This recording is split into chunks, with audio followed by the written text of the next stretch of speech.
शिवसेना के बागी विधायकों ने जिस तरह से जो गुवाहाटी में जो कड़ा रुख अख्तियार किया है, उससे कहीं न कहीं ऐसा लगता है कि महाराष्ट्र की जो महाविकास आघाड़ी सरकार है, कहीं न कहीं उसके ऊपर जो संकट के बादल मंडरा रहे हैं। क्या होगा, कैसे होगा, सरकार बचेगी नहीं बचेगी, पूरे देश में इसकी चर्चा है। कहीं न कहीं पिछले कुछ महीनों से मैं देख रहा हूं कि राष्ट्रवादी कांग्रेस पार्टी के ऊपर जो है भारतीय जनता पार्टी हो या शिवसेना के बागी विधायक लगातार जो है हमला कर रहे हैं। तो हमारे बीच में राष्ट्रवादी कांग्रेस पार्टी के युवा अध्यक्ष सुनील गिरी हैं, सिद्धिविनायक मंदिर ट्रस्ट के जो है सदस्य हैं। हम उनसे जानते हैं कि सुनील जी, आप इस मामले को किस तरह से देख रहे हैं। आपकी पार्टी के ऊपर लगातार जो भाजपा हो या शिवसेना के जो बागी विधायक हैं कहीं ना कहीं हमला कर रहे हैं, तो यह सरकार बचेगी, क्या होगा, क्या बोलेंगे इसके ऊपर आप? ये जो पिछले एक सप्ताह से जो बागी विधायकों ने यहाँ से सूरत से गुवाहाटी, ये बहुत अफसोसजनक है। पहले तो मतलब ये कभी ऐसी उम्मीद नहीं लगाई गई थी कि जो इतने करीबी शिवसेना के शिवसैनिक हैं और जो मूल शिवसेना से ही आए हुए लोग हैं, वो कभी विद्रोह कर देंगे। तो ये बहुत अफसोसजनक है। ये पहला। दूसरा जो आपका प्रश्न है कि इससे सरकार पे क्या असर पड़ेगा, तो हम जो लोग हैं महाविकास आघाड़ी के लोग, हमारे साहब ने बताया है कि हम फ्लोर टेस्ट में कामयाब होंगे और हमारी सरकार पर इसका कुंचित भी असर नहीं पड़ेगा। और सरकार बचाने के लिए जितने कानूनी या दूसरे जो भी दांवपेच हो सकते हैं, वो सारे तरीके से प्रयत्न चल रहे हैं और उस प्रयत्न में हम कामयाब होंगे और हमारी सरकार, महाविकास आघाड़ी की सरकार, पूरा 5 वर्ष करेगी। सुनील गिरी, आपको ऐसा लगता है कि केंद्र की जो भाजपा सरकार है कहीं न कहीं बदले की भावना से महाराष्ट्र में काम कर रही, क्या कहेंगे इसके ऊपर? ये कोई पूछने की बात ही नहीं है, ये कोई सवाल नहीं है। आपने देखा है कि जब से शपथ विधि पूरी हुई, जिस दिन शपथ विधि पूरी हुई और पोर्टफोलियो का ये हुआ, पोर्टफोलियो का वितरण होने के तुरंत बाद ही कोरोना जैसे महामारी का संकट महाराष्ट्र के ऊपर मंडराने लगा। और उसके बीच में भी मैं ये इसलिए याद दिला रहा हूं कि इतनी बड़ी महामारी के संकट को हम सामना कर रहे थे, हम उसमें बहुत अच्छे तरीके से, मतलब देश में दूसरे या तीसरे क्रमांक पे हमारा नंबर लग रहा था, हम उतने अच्छे तरीके से उससे निपट रहे थे। उसके बीच में भी सरकार लगातार, जो विरोधी पक्ष है भाजपा, लगातार वो हर दिन नया प्रयास, हर दिन नई कोशिश कर रही थी किस तरीके से यह सरकार को अस्थिर किया जाए। और ये बहुत दुख, विडंबना की बात है, बहुत दुखद है कि एक राज्य सरकार जिसमें रोज नए तरक्की के काम हो रहे हैं, आप उसके बीच में अड़ंगा डाल रहे हैं, सरकार को अस्थिर करने की कोशिश कर रहे हैं। एक बार निकाल लगने के बाद जब सरकार की स्थापना हो जाती है, तो विरोधी पक्ष का ये हमेशा काम होता है कि वो ताकत से विरोधी पक्ष जनता के लिए, समाज के लिए काम करे, जबकि वो नहीं करते हुए डे 1 से आज तक लगातार सरकार की केंद्रीय जो एजेंसीज है उनके माध्यम से तकलीफ देना और लगातार हमको तकलीफ में डालने का प्रयास वो कर ही रहे थे। तो क्या आपको लगता है हर चुनाव में जो है उत्तर भारतीय मतदाताओं की तरफ जो है सभी पार्टियों की जो है नजर रहती है? भारतीय जनता पार्टी जो उत्तर भारतीयों को अलग दावा करती है, शिवसेना करती है, कांग्रेस करती है, तो आखिर राष्ट्रवादी कांग्रेस पार्टी से उत्तर भारतीय क्यों जुड़े? क्या राष्ट्रवादी कांग्रेस पार्टी ने जो है उत्तर भारतीयों को, उत्तर भारतीय समाज को किस तरह का जो है उन्हें जो है सम्मान दिया है? क्या कहेंगे आप इसके बारे में? ये लोग दावा करते हैं कि मैं उत्तर भारतीयों के लिए ये करूंगा, उत्तर भारतीयों को मैं आगे बढ़ाऊंगा, या उनको तमाम जो फैसले होंगे मैं उनको उसमें सहयोगी बनाऊंगा।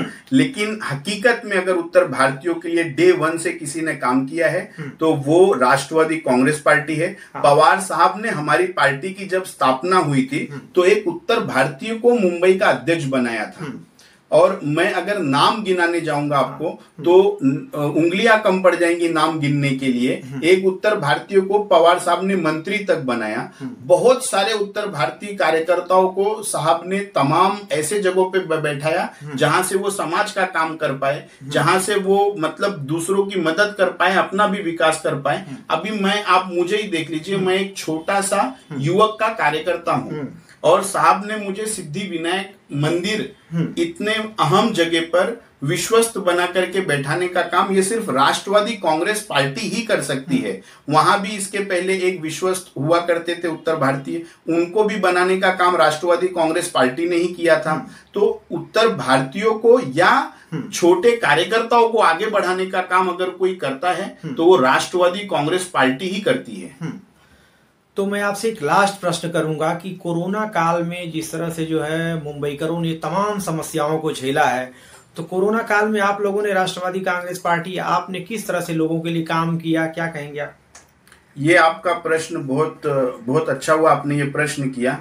हमेशा से ये मैं तमाम जगहों पे जब जाता हूं, अभी मेरे जहां भी कार्यक्रम होते हैं, मैं अपने तमाम भाषणों में ये कह के सुनाता हूं कि जितनी ताकत से राष्ट्रवादी कांग्रेस पार्टी का कार्यकर्ता जमीन पर उतर कर मदद कर रहा था, मैं खुद जब 22 मार्च को लॉकडाउन लगा तो 4 दिन तक ये समझ नहीं पाया कि ये हो क्या रहा है, लेकिन 5वें दिन से जितने भी फोन आए सारे फोन अटेंड करना, हमसे जो बन पड़ता था, राशन की किट बनाना हमसे बन पड़ा, हमसे या हमने दूसरों से मदद लेकर के राशन के किट्स बनाए, मेडिकल एड्स की मदद पहुंचाए। हमारे रोहित दादा पवार हैं, आदरणीय रोहित दादा पवार साहब ने सैनिटाइजर्स, बारामती एग्रो के सैनिटाइजर्स बहुत बड़े पैमाने पे प्रोवाइड किए थे, पूरे मुंबई भर में उनको पहुंचाने का हमने जिले के अंदर तमाम कमेटी बना के रखी हुई है। हमने जिले में एक 9 प्रमुख कमेटी बनाई हुई है। हमने पेट लवर्स की एक कमेटी बनाई है